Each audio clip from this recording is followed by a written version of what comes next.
സൂറത്തുൽ മുൽക്കിന്റെ ആദ്യത്തെ പേജ് ഖുർആനിൽ നിന്ന് മറിച്ച് അടുത്ത പേജിൽ തുടങ്ങുന്ന വരികൾ എന്താണ്?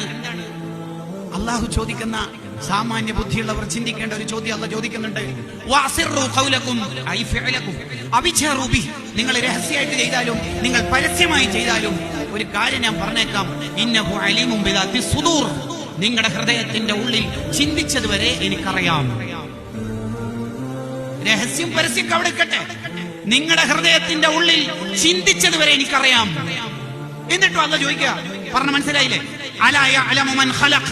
രഹസ്യം ഞാനല്ലേ സൃഷ്ടിച്ചത്, എന്നിട്ട് രഹസ്യം എനിക്ക് അറിയില്ലാന്നോ? നീ എന്തിനാ ലൈറ്റ് ഓഫ് ആക്കിയത്, വാതിലടച്ചത്, കുറ്റിയിട്ടത്, ക്ലിയർ ആക്കിയത്, ഡിലീറ്റ് ആക്കിയത്, ലോക്ക് ആക്കിയത്? എന്തിനാ? കാണാതിരിക്കാൻ. ആര് കാണാതിരിക്കാൻ? ഉപ്പ, ഉമ്മ, ഉസ്താദ്, ജ്യേഷ്ഠൻ, ക്ലാസ്മേറ്റ്. പിന്നെ എന്തിനാ ഇപ്പൊ ഫോൺ ഓഫ് ആക്കിയത്? ഹറാമ് കണ്ടുകൊണ്ടിരിക്കുമ്പോ കാണാതിരിക്കാൻ. അതിന് ഇവിടെ ആരുമില്ലല്ലോ. ജ്യേഷ്ഠന്റെ കുട്ടിയുണ്ട്, എത്ര വയസ്സുണ്ട്? 4 വയസ്സ്. ഓനിക്ക് കണ്ടാ തിരിയോ? ഭയങ്കര സാധന ഉസ്താദേ, 4 വയസ്സാണെങ്കിലും എനിക്ക് എല്ലാം തിരിയോ? എന്താ കണ്ടത്? ഓഹോ, ആ 4 വയസ്സുള്ള കുട്ടിയുടെ വില പോലും നീ അള്ളാഹ് കൊടുക്കണില്ലല്ലോ അല്ലെ? അതാ അള്ളാഹ് ചോദിക്കണത്. അലാ യഅലമു മൻ ഖലഖ്. എടോ, ഞാനല്ലേ രഹസ്യം സൃഷ്ടിച്ചത്, എന്നിട്ട് എന്നെ നിനക്ക് രഹസ്യത്തിൽ ചിന്തയില്ലാന്നോ? പിന്നെന്താ മുസ്ലിമാണോ? പിന്നെങ്ങനെയാ നീ മുസ്ലിമായിട്ട് മരിക്കുക?